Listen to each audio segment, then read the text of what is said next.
applications of extreme value analysis to that fire history, set the regional context for the 1947 fire outbreak, which is where we have the geographic context, and then a brief note on interface trends, nothing brand new there, but we'll then get right into it. Maine fire history since 1903. One of the things that surprised me when I took on this assignment was, you know how you read things and you see tables and charts of the history of fire in a place or other? So I thought this would be easy, just like jumping off of a diving board. I would be in minutes. I'd have all the data I needed, and then we could do sophisticated statistical analysis. It turned out that I had it completely backwards. We ended up spending a lot of time to try to get together a good data set simply to describe fire histories in the different states, different parts of states, and over a long enough period of time that we could analyze things.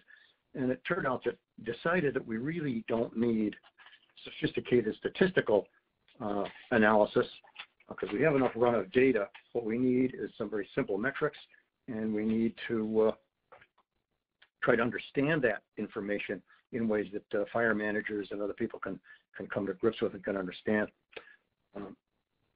So here we go. Maine fire history since 1903. 3 charts. I hope you have a large screen for looking at this. I'm not going to discuss these in great detail, but we could go back to 1903 with pretty good fire occurrence data, and we can see areas burned, the number of fires, and then average fire sizes over this period, all to a common time scale.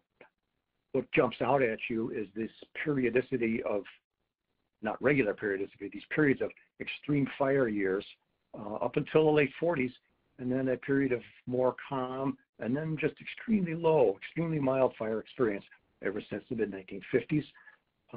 And you can see the spikes for some of the notable fires of the post-1950 times. The number of fires are fairly interesting, and what you see here is that the numbers of fires, except for just the last couple of years where we've had very wet fire seasons, really looking at that long-term trend since the early 70s, the numbers of fires have not been coming down. And that tells us that we've been knocking down fires while they're small. They haven't had a chance to get big. But it does tell us, too, that fires aren't going away. Average fire size has been falling. They're very small now, but because the size distribution is so skewed, you can't just rely on average fire sizes. And I'm just presenting this as a formality, but it's a mistake to talk about average fire sizes if they mean very much. In fact, the interesting thing is in 1948, the fire sizes were not very large at all, but we managed to burn a whole lot of ground that year. Okay. Here, you can make a little easier sense of trend as long as you don't mislead yourself with the averages. But we can make a better sense of what that time pattern is like when we do decadal averages. And again, we have, this is just for Maine, we have the decadal averages in the database for all the other states in the compact region. By the by, I'd hoped to be able to include, when they hired me, Pennsylvania and New Jersey, but I found out they're not in the compact. I wish we could take this data set and broaden it to cover those 2 states, because I know some of you were from those states, and I think it would just be really informative to be able to compare. So anyway, what we see here is this extraordinary period of big burns matching what we saw out west in the first decade of the 20th century. Then we had a slackening off, and then a slow increase up to pretty busy 1930s and then the 40s with a series of big fires. Then this sliding down and steady decline to extremely low numbers since the year 2000. And if I had a grant and a graduate student, I would love to bring this up to date, but this we'll have to do. A little bit on the weather, and I don't want to steal anybody's thunder, but I'm going to quote a well-known fire veteran, Tom Parent, on Maine Forest Service, who told me early on, says, you can have fire without drought, and you can have drought without fires, which I think is a pretty good line here, which tells us, especially if you're looking like national averages or annual averages or monthly figures, you don't want to overemphasize the significance of these things. In some states and sometimes you can actually get pretty nice correlations between fire experience and these monthlies. In others, it doesn't work so well. But one of the things you see on the right-hand graph that's interesting is that in the last period since the early 70s, sort of consistent with the previous fire experience, we've had 6 out of 10 years in each of these decades with moist springs compared to earlier on when we had bad fire experience. It wasn't like that. Now, 1947 was interesting because it was a wet year up until about the end of June, and then Mother Nature just turned off the spigot, and it was dry, far beyond past experience for the balance of the season, which is another reason why annuals don't work for this. And one of the things that's a variable that is very hard to get, and I believe Bill Patterson has got some, is windiness data, because that's clearly one of the big variables here. This is a remark from Austin Wilkins, who was the director of fire control at the time of the 47 fire, later state forester, and who is a prolific and capable writer. I won't read it to you, but basically bottom line is that the windiness during that fire siege that we had in October of 1947 was one of the most terrifying parts of it, and it was one of the most important causes for the rapid spread, as well as the difficulty of really establishing control, because over and over again, fellows with these small trucks would go out and they would splash water on a fire, and they already had another place they had to go. As soon as it looked like it was out, they would be gone. A lot of these fires were in low spots with a lot of organic matter, and a windy night revived them, so they went off to get after the next fire. They couldn't hang around all night, and then the fire revived and it was back. And here, this is a wonderful example here at the last line. Half mile out, which I think is a mile out beyond Goose Rocks in southern Maine, burned from embers that were half a mile out to sea with the wind. So a little bit, we're going to transition to looking at extreme events, how to look at them with the data that we've got. This is one of the fires in the 60s or 70s, the one down here, I think it's the Centerville fire, the photograph in eastern Maine. One of the things that you see pretty quickly is that we're looking at what the statisticians call thick-tailed distributions, which is more events in the tails of the distribution than a normal distribution would provide for. In financial markets and in a lot of analyses of extreme events, they assume some kind of symmetrical distribution, and they like to talk about the magnitude of an event as a number of standard deviations. And you'll see that number again. That makes an implicit assumption of at least symmetry, if not normality. Another way to look at extreme events that's very handy is just what is the area burned by the top X% of the fires, 5%, or the top number of fires, the top 3, the top 5, and we have a lot of data on that. What are the return periods and excess plots? Return periods are widely used in flood controls, hurricanes, much in the news lately. We do not see a lot of analysis of return periods in forest fires, but the idea is around. You'll see it in some of the recent literature that people have been doing. Then for recent periods, depending on the state, we have fire data, individual fire data, which can enable us to examine fire extremes by year, seasons, regions, forest types, and do a lot of pretty interesting analysis that gets really down to where the rubber meets the road as far as control is concerned. The whole reason for going back and looking at the annual totals of area burn was simply to find the years where the fires seemed to be worst, and then we were going to look within those years to try to find out when the extreme fires occurred. Now, this is an analysis of area burned by year for Maine for 1903 to 2010, and it shows the return periods. It's a very simple analysis. And so if you want to know what's the 60-year fire, you go over to the vertical axis, and you have 60 years, and you follow that over to the return period, and that 60-year fire would be about 200,000 acres, which is not very far from what our 1947 fire experience was. Most of the fires have very low return periods, and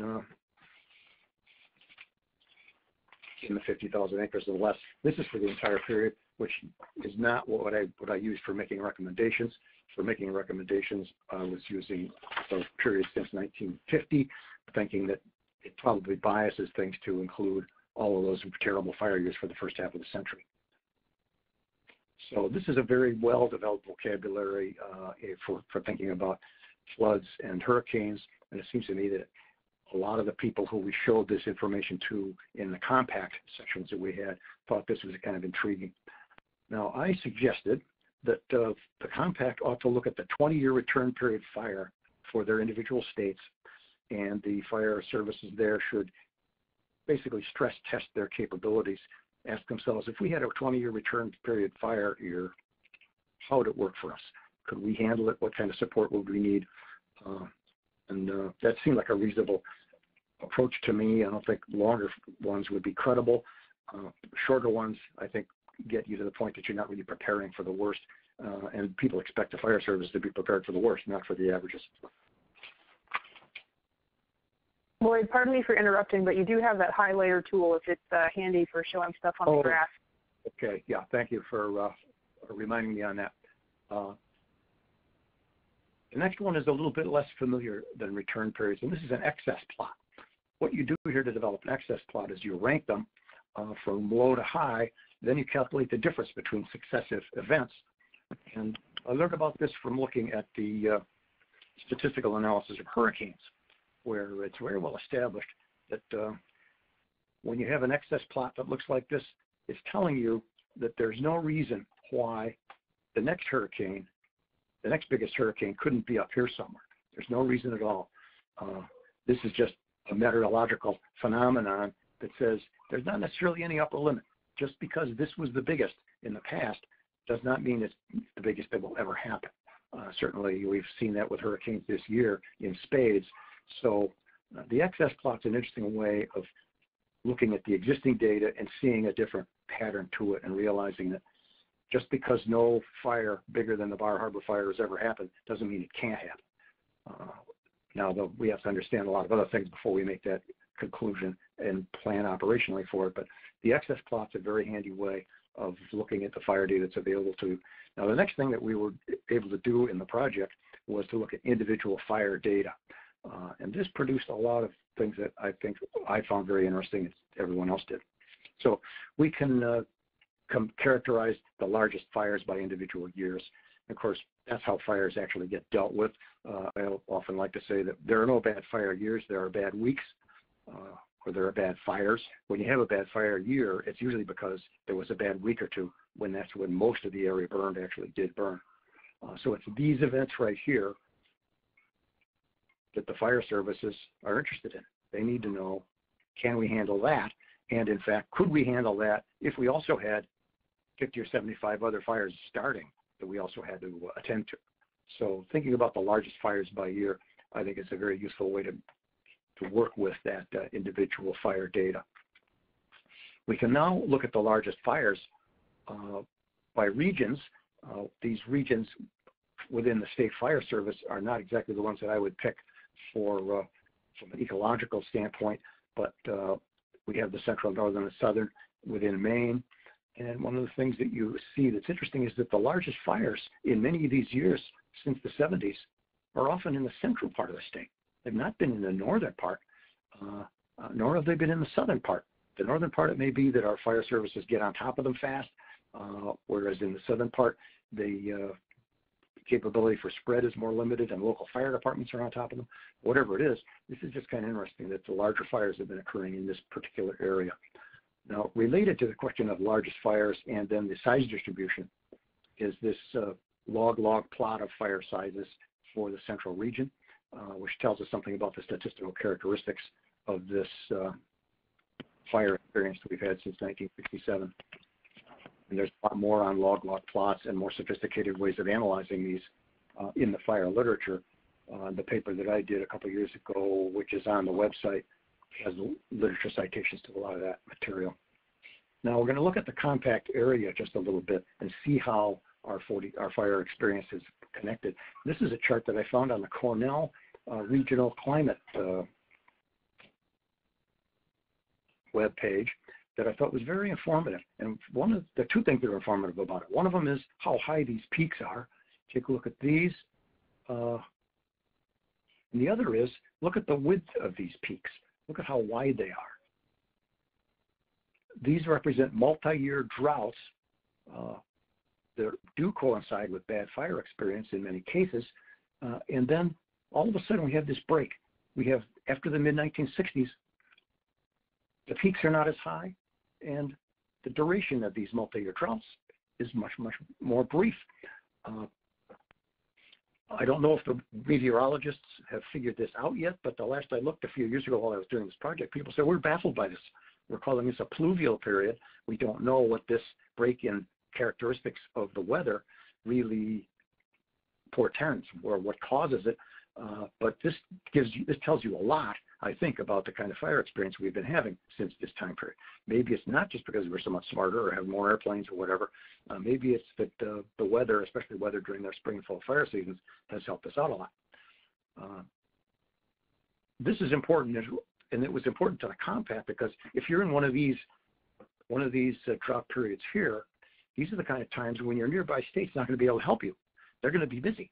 Or even if they're not busy, they've got so much fire hazard that they're saying, we'd love to help folks, but we can't. We've got to take care of home ground first. So the compact's concern is how often does it come up that everybody is so busy that the next fire cannot be helped by dispatching people and vehicles from somewhere else. Here's the region on the fire outbreak of 1947 in the context of that whole process. And unfortunately, I missed some of the labels on the states here. My apologies for that. The total fire outbreak was 690,000 acres over the whole Northeast, including Eastern Canada. And that's something that I think everybody understood at the time, but I don't think they've remembered it now. If we do remember it now, it tells us that, boy, if we get another one of these drought situations, we could have all of our neighbors busy, and then the compact and our ability to reinforce and bring up the cavalry would be at risk. Here's the trends of all the compact members grouped in clumps to make it easier to decode what the data is saying. And you can see the same thing was true around the region as was true in Maine.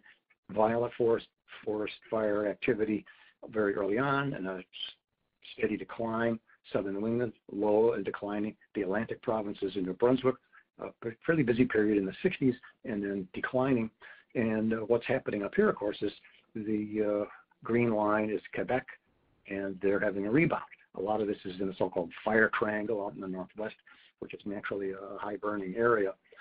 And one of the things that means is, if that trend continues, Quebec is less and less able to help us out when we need it. Now, the way the balance works, for those of you who are not from this neighborhood, is Quebec has a lot of airplanes and not many people, and we have people but no airplanes. Fortunately, as you can see from the numbers, we haven't needed airplanes a lot, but we get a lot of good fire experience sending people to Quebec. But if they had a bad fire year that coincides with a bad fire year with us, we wouldn't be able to get airplanes, and that has happened. Fortunately, we have not had, since the 50s, we've not had very many years where we had a lot of extreme fire across the compact. Now, one of the things that emerged from all of this work on fire years and on individual fires is that we have seen a big decline in the level of fire, both especially measured by area. But we have not seen a big decline in the variability given that lower level. So if you look here, we see I've highlighted coefficients of variation for the 1944 to 2010 period, which is the longest time period where I can get all of the entities in the compact onto a common data set. Big decline in the coefficient of variation in area from the entire time period compared to the more recent 30 years here, 40 years, but not a significant decline in the same coefficient for Southern New England or for Canadian provinces. In fact, basically almost a slight increase in variability. When you look at the fire numbers, you see that the measures of the coefficients of variation for fire numbers haven't changed really at all. And so what that's saying is that the variability is still as high as it ever was, even though it's at a lower level. And I think that variability is the thing that the fire service have to watch, and it's the variability that gives rise to the need for dispatch and for reinforcement when one jurisdiction has a bad year.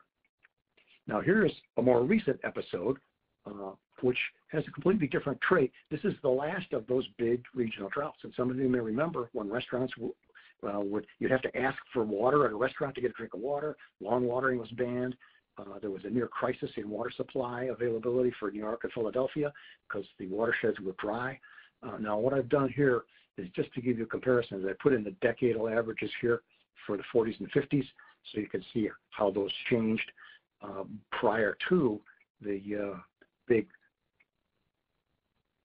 Great Northeast Drought, as they called it.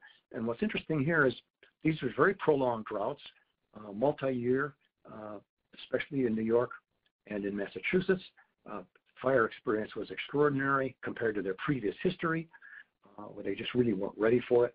But it was not entirely synchronous. It was close to synchronous for Massachusetts and New York. But here we had Maine peaking way late. Let's see. No, Connecticut peaking later, and then a later peak here with New York peaking again, another peak in Massachusetts.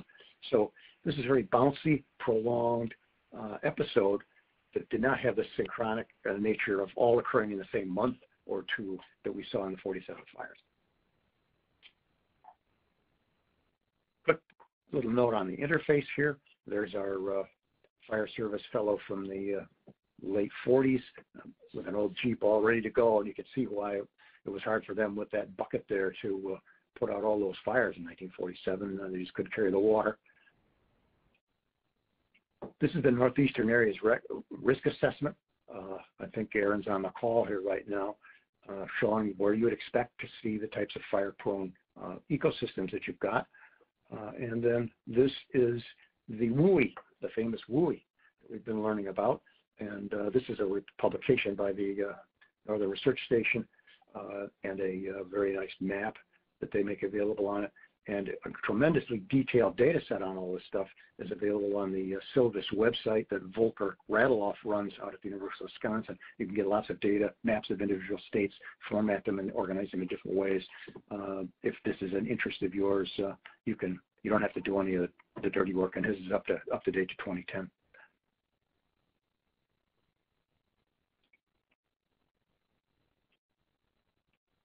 So here we have again looked at the more recent period with the more mild fire experience, looking at total acres burned by regions within the state and the number of fires by regions as well.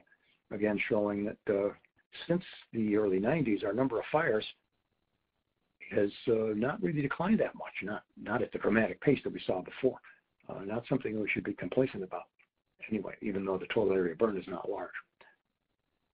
Here is an example that I worked out from one of the papers about New Hampshire in more detail. It turns out that in the towns that had more than 100 acres burned in the 1947 fires in New Hampshire, there are now more than 110,000 people. And here's another example of the preserving of extreme behavior. This is the data set for 1910 to 2010 for New Hampshire fire years, and this is the data set just for 1966 to 2010. And I put them both here because I standardized them to one, because the point I'm trying to make here is that the extreme behavior, the occasional occurrence of extreme years, has not gone away. It's not as intense as it looks like for the entire century, but nor has it gone flat. Another reason why you can't rely on averages for trying to plan your thinking about fire preparation and fire resources. And here's something that was kind of interesting to explore. We looked at area burned per square mile by county just during the past decade there, at least at the time that this was done. And you can see pretty clear, it's not really a tight relationship, but you can certainly see that when you got more, in places where you have more people, you have more fire. You might almost hope for the contrary, that people would be in more densely settled areas more fire conscious. Doesn't seem to work that way. And the same sort of a broad trend is here for number of fires per square mile. I was asked to give a little talk on this subject down at the Harvard Forest a number of years ago, so I thought we'd put together a little Massachusetts example. And this is from central Cape Cod, the lower arm of Cape Cod, and many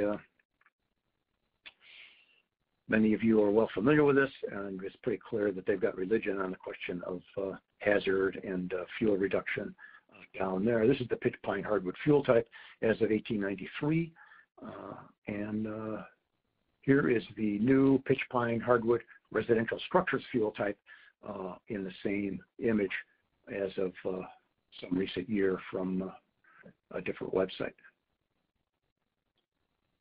Some of the key points that all of this brings us to are that I think the long-term fire histories, they may have shaky data, but they give us a perspective on how we should think about fire.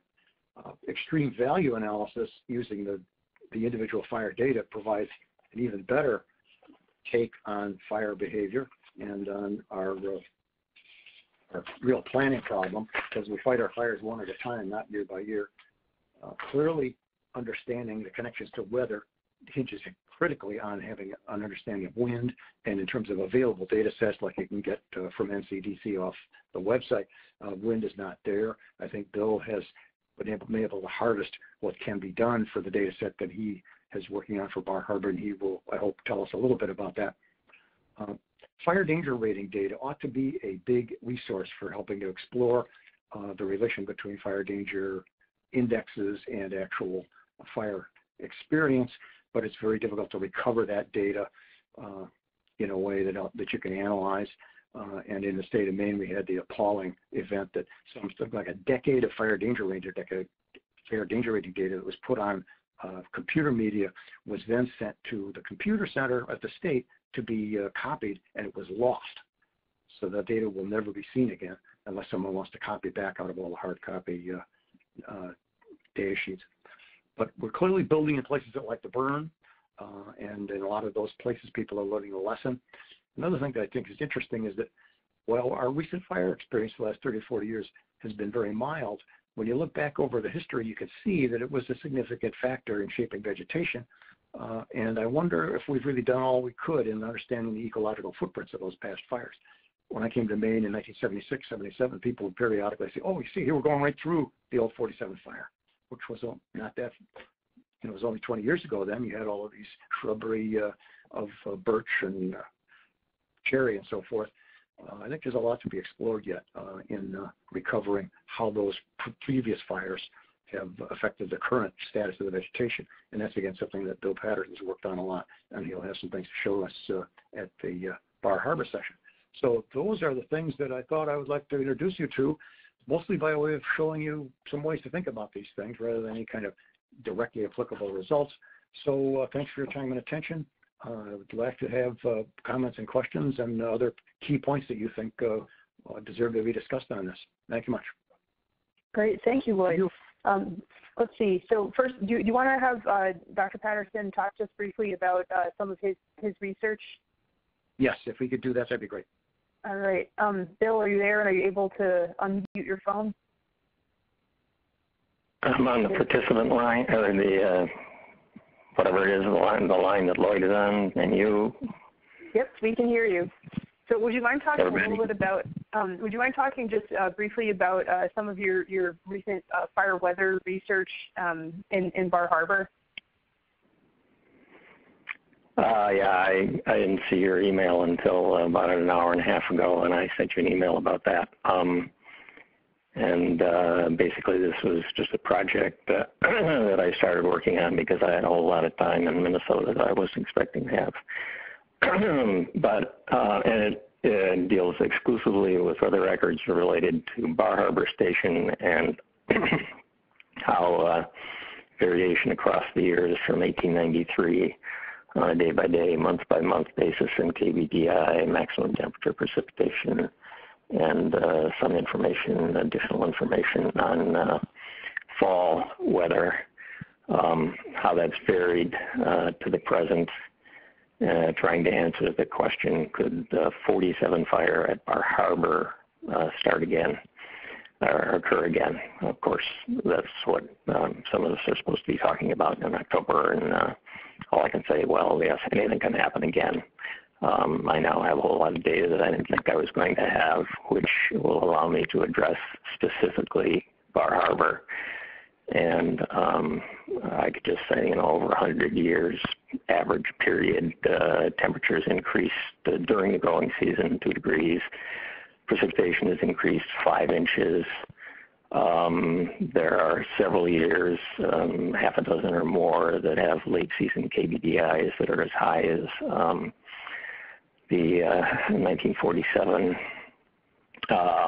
One of the things I cannot get at is, without a whole lot more work, is the occurrence of extreme high temperatures and extreme winds. That just doesn't occur in the daily records that are available online. There's some information about that, but I can say there were two all-time still standing daily high temperature records set in Portland in October 47. For Bar Harbor, it was a wet year through July.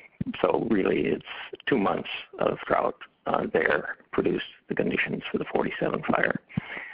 And the growing season's a couple weeks longer now than it was in the early 20th century. It's date of late frost is later by that much. Octobers tend to be warmer. Lots of interesting information in those old records about storms, especially hurricanes and blowdowns that were associated. Not many, but it's obvious that, this goes beyond analysis of just day-to-day weather. It involves the occurrence of large storms, whether they're in the winter or during the late summer, like we're potentially having now. And I concluded by saying that you can't really extrapolate anything beyond Bar Harbor from what I did, except for the fact that, and this is no surprise to anybody who knows me, I think this kind of data and analysis needs to be analyzed on a broader landscape, and then conclusions that apply to broader landscapes be derived from those individual analyses. But that's a tall order, and certainly nothing that one person can logically do, even working pretty much all day for 2 months with nothing else to do. Well, that's it. Well, thank you. Thank you very much for that update. And again, folks can hear definitely more from Lloyd and definitely more from Bill if you come to Bar Harbor in October. So for this webinar for now, if you have questions, please type them into the chat box. I know that Lloyd presented some very, very interesting information, and Bill has some very good follow-up information specific to Bar Harbor. If you have questions, please type them into the chat box, and we'll begin addressing them in order. I think there are probably too many people on the phone line for me to open up the participant phone line, but we'll give it a whirl. Let's see. I see a question from Pete Grima. So he's asking Lloyd, comments on differences in timber harvest practices in silviculture and or forest composition from 1947 till now. Good question, Pete. Yes, it is. Yes, it is. That's going to be very place specific. If I just think of Maine and what I know of, say, the coastal and southerly parts of Maine, and in fact, one of the things that's interesting is the 47 fire outbreak in Maine was a matter of the southern and coastal parts of Maine. It was barely felt in northern Maine, thank goodness, just because of the differences in weather. But what you had then was a much more open landscape, a lot more agriculture, a lot more burning associated with, like burning crop residuals or brush or whatever. Down east you had the blueberry people. Timber harvesting was often to very different utilization standards. A lot of it was focused on pine, which meant that you would have big piles of pine slash. The tops had no markets. They would cut the trees and leave big piles of slash to dry out in the woods. Not like today where you could just biomass the whole thing, blow it in the back of a truck, and you leave a virtually fireproof, clean forest floor. There was almost no planting at that time. And on the hardwood side, basically our northern hardwoods tend to be pretty much asbestos forests regardless of how they get managed. So they don't burn very much or generate a lot of fuel. Forest composition, that's an interesting one, and I don't have a lot of that stuff at the tip of my tongue right now, but I don't think the forest composition is as dramatically different as it might have been. I do think the forest by now is older, especially in southern Maine. A lot of the pine stands are much older than they were back then, and there have been shifts in composition as a result of the fire as well, but I don't think they've been very well measured that could say that. I might mention that it was a struggle to get good maps of the fire footprint for 1947. It was a real struggle. The Forest Service had lost track of these things. They had to go through all kinds of difficulties. And in some of our reports, we make available the ones that could be found from a number of studies that were done afterwards. Okay, great. Thank you. And I would just add that I found by looking just at the Bar Harbor records that there's a very different relationship between land use practices and the occurrence of fire and fire weather from the 1890s through 1930 or so than there is today. You can see that just in when fires occurred in the indices and that sort of thing. Drought was less important at the end of the Little Ice Age when it was cooler up until the early 1900s. And I'm sure indiscriminate burning and huge quantities of harvesting-related fuel was far more important than it is today. A related thought occurs to me too, and that is about just the cutting equipment that was used. There was a fair amount of horse logging still being done, especially in the big woods. A lot of the pulp logging was done with horses even up until the early 70s. And probably a lot of that too, skidders were introduced, and one could speculate about what is the propensity of a horse logging system with a lot of horses, a lot of chains, compared to skidders, compared to modern mechanized machinery. How much is the risk of sparks and hazard from the machinery? There'd be other people who would be more expert on that than I was. Yeah, great questions and discussion. Again, folks, please type your questions into the chat box and we can address them in order. I guess I'll build on Pete's question quickly. So are there different, knowing what you do about the vegetation around the northeast region and the eastern Canadian Maritimes, do you think that there are particular areas that might be more prone to fire, that might, in the case of extreme drought and the right wind conditions?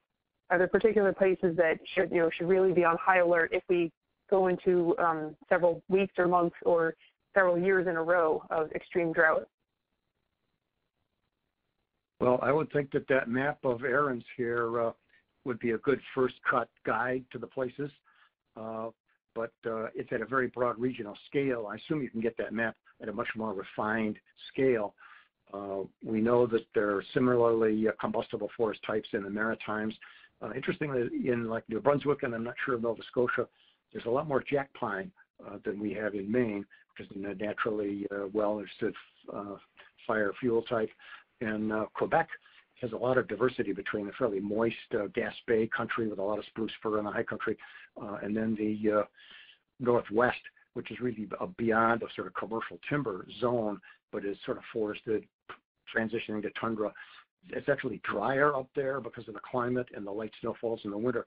A lot of organic soils, a lot of storms, and fires like you wouldn't believe back there. So yeah, the fire managers in the different states know pretty well where they need to be alert, and they also have real-time info on things like their fire danger data, their weather data. There's even most everybody on this call probably knows the BLM has a system you can get which tells you where the lightning strikes were yesterday if you want to watch carefully and see whether those are developing into fires. So we're developing an awful lot of technology that helps us a lot in getting to those fires and keeping them at 1 or 2 acres. Great, thank you. And again, folks, just type questions into the chat box. It's the best way for Lloyd and Bill to get a chance to address them. We'll give folks another moment to type a few questions in. Well, while people are doing that, I had one observation I'd like to add in, and that is that the fact is that in many of these areas, we don't really know how much fire is going on. Many of these states tabulate numbers for the fires that they are engaged in, or for particular zones of the state where they have initial attack responsibilities. But there's a lot of fire that happens in these more suburban and wooey kinds of areas where local departments have responsibility, and the reporting on these things is very irregular.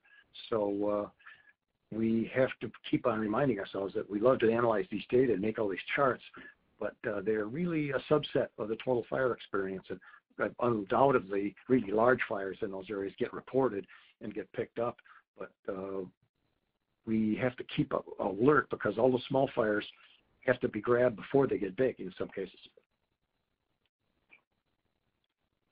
Yeah, thank you. Great point. We have a question that came in from Greg Nowacki. He says it's interesting that the Maine area burn chart closely matches what has occurred throughout the eastern U.S. Figure 3 from Nowacki and Abrams 2008 from the Reunification article. So it's a comment that the Maine area burn chart closely matches what occurred throughout the eastern U.S.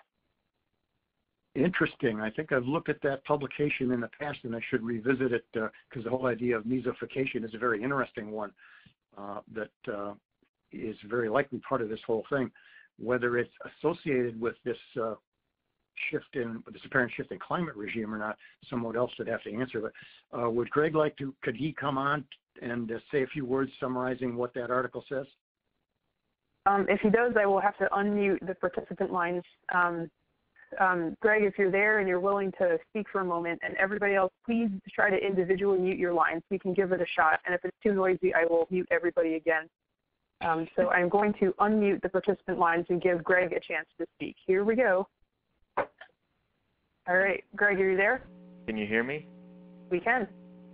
Okay, and exactly what would the speaker like me to say regarding the mesophication phenomenon? Well, could you just summarize what you mean by mesophication and what the trends look like and how you feel like it may be connected to fire experience? Okay, I'll very quickly here. First and foremost, when I saw your Maine area burn chart, it's one of the first ones that you presented to the group today. It matches almost perfectly with what we found in the eastern United States. And by the eastern United States, we gathered data from Minnesota all the way down to Louisiana and all points to the east. So very close correspondence. So I found that quite interesting. We attributed this dramatic drop in area burned, which takes place in the late 1940s through the 1950s, to the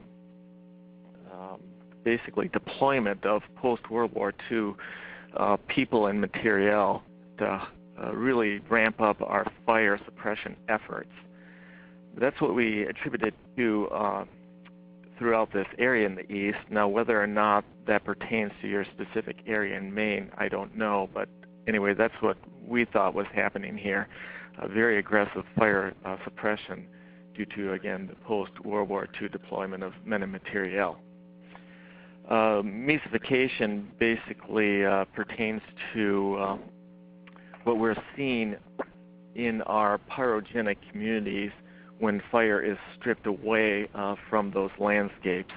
When you pull fire from those, if they're not extremely xeric or very nutrient poor, they have a strong propensity of having succession take place effectively, and you have mesophytic shade-tolerant species that starts regenerating on these sites, and then you have succession unfolding from there. On pyrogenic communities that are rich in mesic, you'll see sugar maple, basswood, beech regenerating aggressively. And on more xeric, infertile sites, you'll see red maple being a mesophyte, but able to tolerate those conditions, oftentimes kicking in. So that's what I have to say. I hopefully touched on the main factors you wanted me to do so. That's great. And over the time period you analyzed was over the 20th century, you're saying?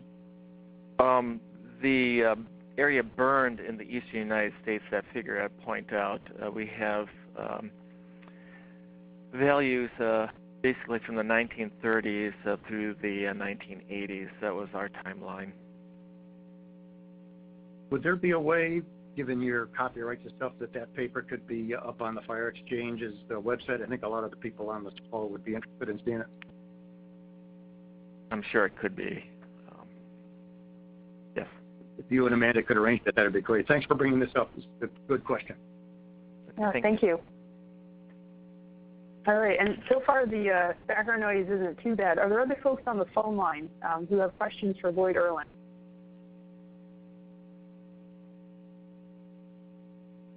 Don't be shy.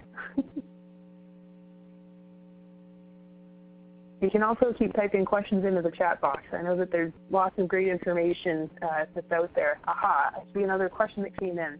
So I'm going to quickly mute the phone lines just so we can have a little bit of peace. Hang on. Okay, so here's the question that I see in the chat box. Pearl is saying, I have a general question for whomever. With the frequency of natural caused wildfires increasing in the North Atlantic and Northeast, combined with the lack of research on fire ecology in these regions, what research, land attributes, etc., should land managers look for in identifying ecosystems that can benefit from fire? I wonder if Dr. Patterson might have a few things he wants to say about that, but we can let Lloyd go first either way.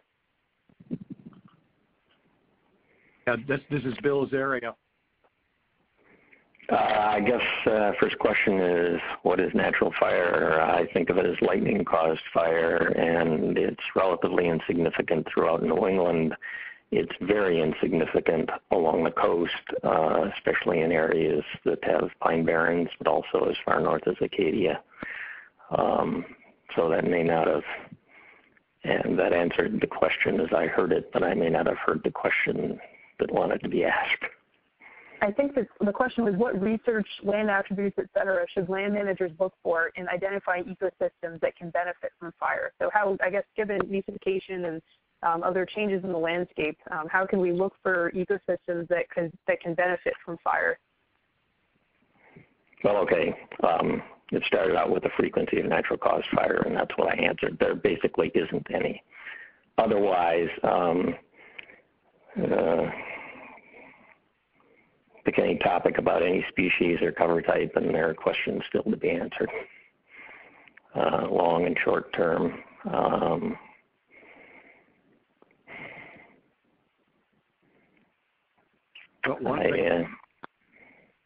Excuse me. Yeah, I can't think of a way to. It's a hard question to answer as a general question. I think that the forest managers in individual areas are aware of particular types and soil conditions in their areas where some sort of fire treatment helps a particular ecosystem to persist. If that's the same thing that is meant by benefiting from fire, I think there are at least pretty good candidates that are well understood, and there's widespread professional experience in working with fire in some of those ecosystems. One thing I think I'd like to mention, though, and that is that it's my belief from what I was told when I was doing this work a few years ago, that there's no place in the Northeast where forestry students receive formal instruction in forest fire control and fire behavior. There are no courses in forest fire control. I find it inconceivable that you could send somebody out of forestry school without having a formal course in fire control, but there we are. And that also reflects perhaps the small number of people doing what Bill does, which is working seriously about fire ecology. We do have a deficit of just research and teaching resources on this subject. Yeah, good point. I think we have time for one final question. Pete Grima has a follow-up from his first question. He says, has the quote-unquote importance of softwoods, spruce, fir, jack pine changed dramatically or significantly as a result of the 1947 event? So this might be a question for Lloyd, but also for Bill. Has the importance of softwoods changed dramatically since or as a result of the 1947 event? Well, I don't think in a broad way it has, because the fire burned up some, depending on whose numbers you believe, 208,000, 220,000 acres out of millions, and some of that burn was probably farmland and pastures. So in terms of the overall picture for the region, you would not expect that small area would do more than to move the needle on a total regional landscape scale of southern and coastal Maine. As to fir, this is not a landscape that contained very much fir. I think some of the fire completely cleared the existing forest from the rocky summits at Bar Harbor itself and from some of the islands and a few areas, and there's just a totally different ecosystem there now. I don't see that there's much more jack pine around than there ever was, and that may just reflect its limited distribution back at that time. And I think Bill understands and has done a lot of work about the immediate Bar Harbor area about how forest types have changed, and maybe he'd like to comment on that a little. Yeah, just briefly, of course, you couldn't have burned the area of the 47 fire for 30 or 40 years after. It was all deciduous, relatively non-flammable northern hardwoods and aspen birch. Now, and certainly just sharpened years work will build greatly on that. She's finishing up an analysis of long-term vegetation data at Bar Harbor. All those areas that burned are now converting back to spruce fir. And so, yes, in another 50, 100 years, they'll be as flammable as they were in 1947, all things being equal. I would say generally I'd go out on a limb and with no data say as the forest aged throughout the area and unless area is cut, sooner or later we're going to have a 38 hurricane that affects almost all of central New England, and there's going to be a huge fire danger due to the tremendously increased fuel load. They recognized that even back in 1938, and it'll happen again. All right. Well, yeah, Pete adds very good. Thank you both for your responses. I see that we're at the top of the hour. I just want to highlight, I've just put into the chat box a link to the North Atlantic Fire Science Exchange website, and specifically to the page that houses some of the research that Lloyd mentioned, the New England Fire History Stress Test Project for the Northeastern Forest Fire Protection Compact. So that link is in the chat box for you. And all this information is on the North Atlantic Fire Science Exchange website. We are just after the top of the hour, so again, thanks again very much to Lloyd for presenting and to Bill for joining in. Thanks to everybody for being part of this today. This webinar has been recorded, and we will have an archive of it on the North Atlantic Fire Science Exchange website. Hope to see you all in October in Acadia. Thanks, everybody. Glad to. Great talking with everybody. So long now, Amanda. Thanks. Take care, Lloyd. Right. Bye.